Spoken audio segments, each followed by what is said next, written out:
Chapter 10. Jade awoke with an appreciative yawn, crust in her eyes and a smile on her face. What was going to happen today? What kind of trouble would she get into? After a prolonged shower, she stood in her bedroom, in her towel, looking at the pile of clothes on the floor. She grimaced and shook her head, yelled overhead, "Purge!" "Yes, Jade," came a very soft echo from the intercom in the bathroom. A moment of hesitation. I need some clothes." Purge didn't answer. Instead, a pink glowing flat holographic screen emerged on one of her bedside tables. Jade sat and drew her towel closer. She wrapped one around her head and started flipping through various women's clothing on the screen. Renaissance formal wear, scuba gear, spacesuit with optimal extra oxygen tank. Okay, so focus on exactly what you need, Jade thought. She let her finger give a good push on the screen and slid off, causing hundreds of women's clothing to fly by in bit-sized images. After a moment, they slowed to a stop. The footwear, bottom and top, spun together and assembled on the screen. Jade thought of a slot machine as she saw the gear she had pictured in her mind. Saw it magically come together on the pink screens by her bed. Boots. Black boots. Women's gothic punk biker boots from Demonia Disorder catalog.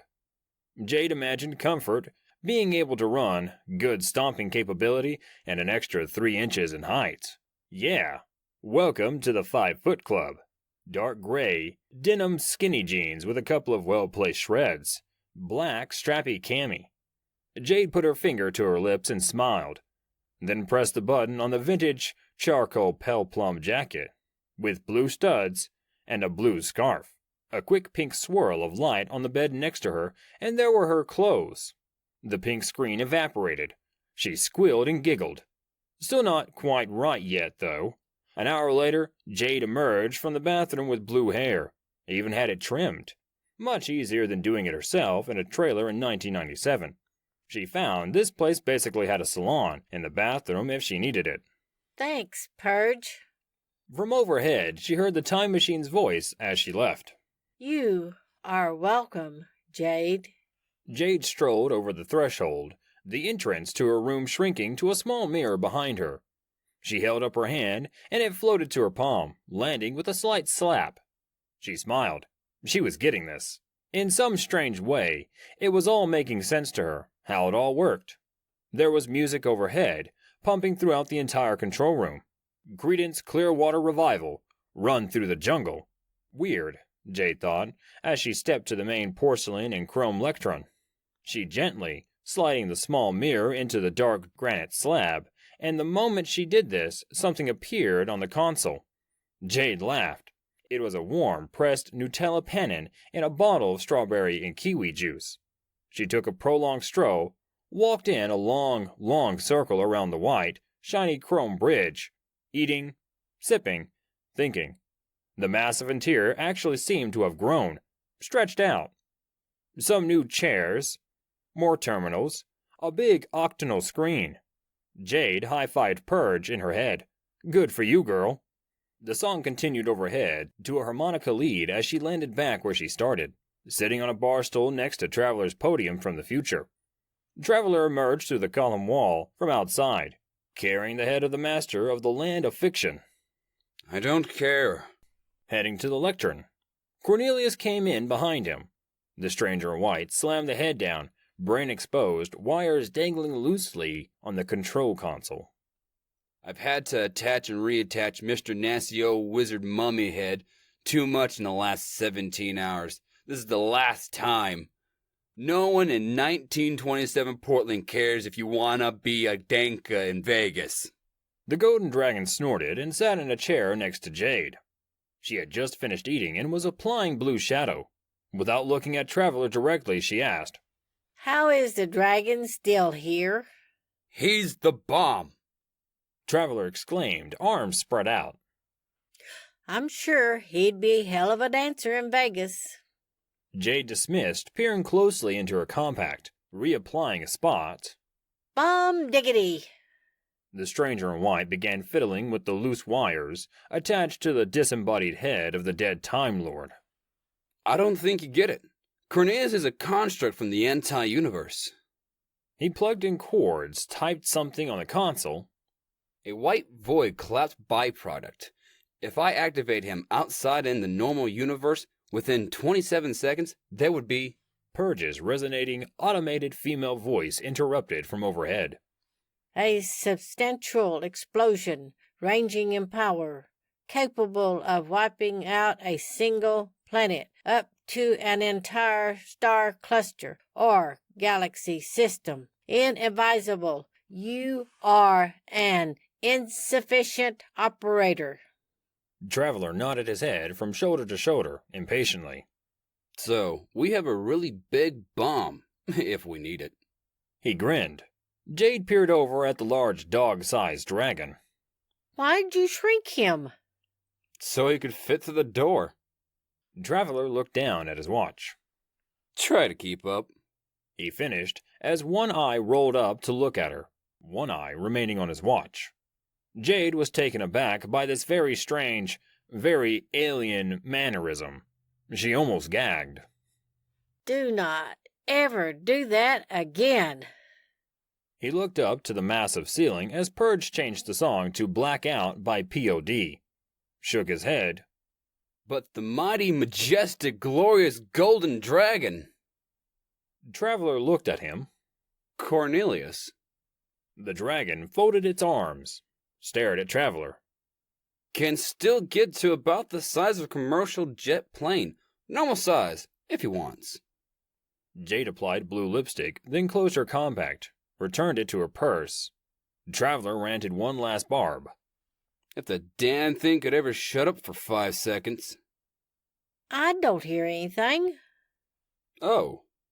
Traveler had a fake, rueful smile in place as he shook his fingers at her. You don't, but I get to hear everything. When I connected to the construct in the land of fiction, he latched on to the will reality matrix nebulizer. Long-ass boring techno-babble time? Jade shook a bottle of blue nail polish. Fine. The stranger in white shrugged. Cornelius is me. To make it simple, like if you were in my head and you saw that dragon in my dream. In my fictional world, the dragon is actually me, a subconscious projection. It's my lesser drives that motivate and drive him. And I guess... He connected the last adapter to the ancient Time Lord prisoner's gray matter. That's why you don't hear him. It'd be like talking to me, another me, and you don't need to of me.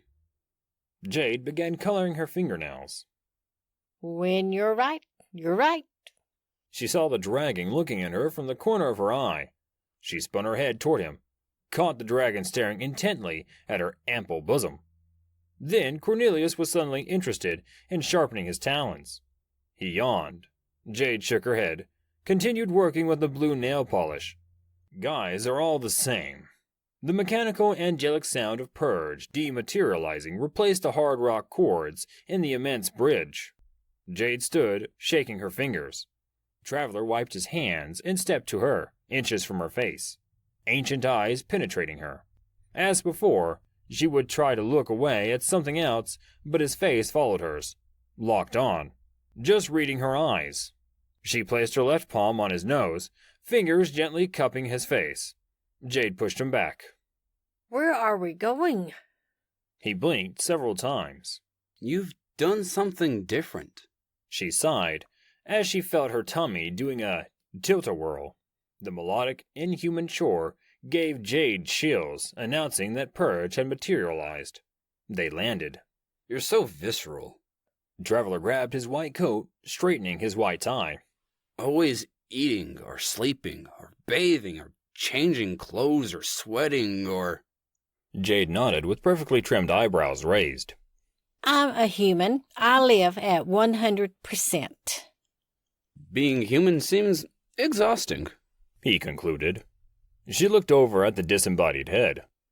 How long does that have to be here? I don't like it. Just a week or so. Traveler assured her. See, It's already disintegrating. He pointed. Indeed, it looked really disgusting to Jade. She shook her head. Nope, that's not going to work. Do something else. It'll start to stink. It never stinks in here, Jade. Purge doesn't like stinky smells. Regardless, Jade raised her voice. just no. Traveler looked at her. It has to be here. We need access to the Artron energy to... Purge! Jade interrupted. Fix it. We can't just... Traveler started. Then the podium opened to reveal an empty compartment. Inside a small plastic bucket. The head rolled into the bucket, all wires still attached, and the bucket door closed. The control console realigned over the bucket compartment. Lights still blinked. All was well. The stranger in white fumbled. He opened his mouth, closed it, opened it, and closed it. I mean, we can... There's that.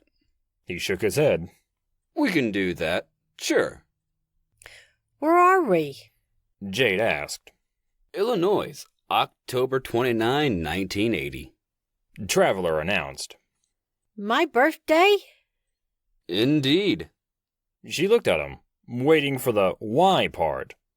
Didn't have to wait long. He pressed a button on his watch. We are exactly 17 years and some change in your past, as close as we can get in your time coming from the other direction. I'm taking some readings, seeing if the temporal distortion is as powerful in the past as it was in the future. Jade nodded. He crocked his arm, waiting for her to take hold.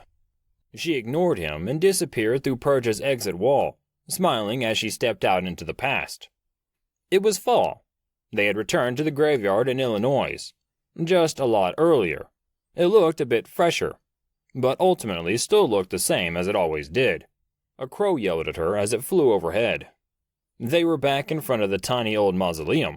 Purge had resumed her placement next to it, yet, as usual, just a bit off, not quite blending in. Jade heard a single leaf hit the dirty ground. Traveler emerged. He sniffed the air, a deep, sharp inhale, closed his eyes, tabulated and calculated. He looked to his right and scowled. Traveler was very perplexed by something. Not happy. Jade hadn't even noticed, staring at a leaf. She casually glanced over. He was pointing at her pink aspire. What is that doing here? The car phone started to ring.